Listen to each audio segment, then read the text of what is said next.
Should cardio be done before or after weightlifting? This is a topic that's brought up all the time. I've had clients over the years ask this question a ton. Now, if you are familiar with the channel, I don't like to just give my opinion. I like to provide evidence-based resources. So today we're going to break down some of the scientific literature and provide you with a solid evidence-based answer.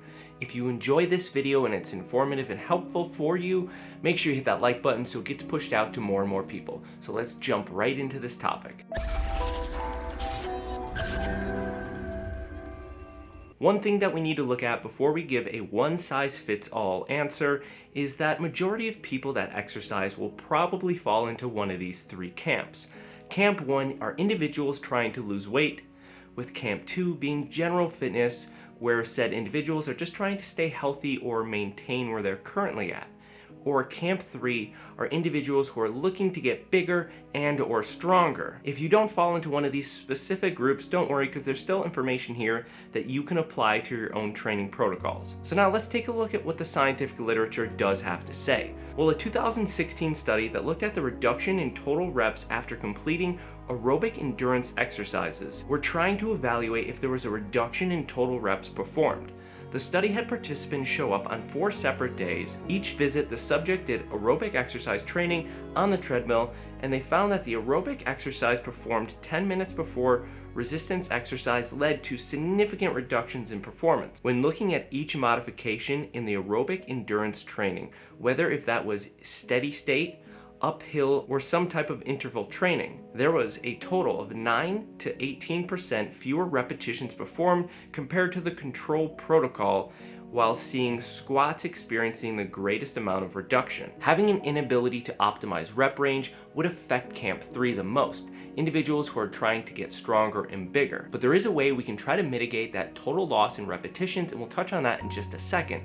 But for Group 2, the individuals who are trying to maintain and stay healthy, this is going to come down to your specific goal. If you're someone that prioritizes your cardiovascular health and fitness, then doing your cardio prior to your weight training might make more sense for you. Doing cardio before will lead to better cardiovascular improvements. Whatever you prioritize or you're trying to improve the most, make sure you start with that. If you're trying to build a bigger, better bench press, start with your bench press first. If you're trying to jump higher, starting with explosive movements at the beginning of your workout will lead to better explosive gains. And that applies here for even group number 1, who are the individuals trying to lose weight.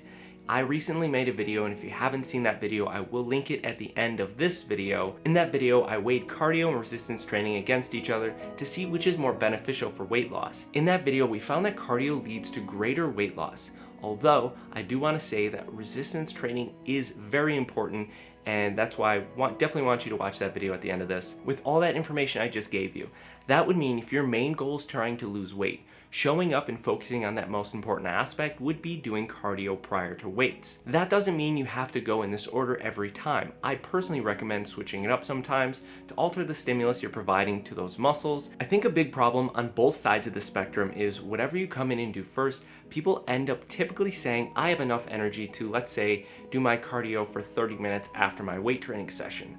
They come in, they start doing their weights, and then by the end of their weight training session, they're exhausted and they don't want to do their cardio, so therefore they end up skipping it. And that's oh so common. And that really speaks truth to why you should try to prioritize whatever's the most important beforehand. Another great option is to split your type of training up. An additional study looked at splitting training cardio and weights up. They had one group that did strictly weight training. They had one group that had weight training and cardio with a 0-hour break, an additional group that took a 6-hour break, an additional group that took a 24-hour break. The study stated the following: a 24-hour recovery period between exercise is required to obtain a full neuromuscular and oxidative adaptation response to concurrent training. In summary, it does not seem to be recommended to program strength and endurance sequences within the same day, regardless the order and the delay between the sessions. According to us, it is more effective to isolate each type of sequence. My final thoughts here are as great as all of this data information is, I think the most important aspect is getting your workouts done. If we try to focus on all the minutiae and small details of this, we might start skipping workouts. I've been at that point myself where I try to think about what's the best time to hit my cardio, and then I end up delaying it to a point where I never get it in. I think one of the best ways to design your workout programs, depending on how often, how many days you're working out, and if you don't want to go to the gym, if you have cardio equipment at home, or if you live in a nice enough region to where you can just walk outside, I would definitely recommend maybe waking up in the morning, hitting your cardio prior to work or whatever you have going on in your day, and later in the day when you're more fed and in a better situation to do resistance training, I recommend doing a resistance training later in the day. Now that's my recommendations. You should use this data as how it best fits for you. I hope you guys enjoyed the video. If you are not subscribed, hit the subscribe button, and we'll see you guys next week. Have a good day.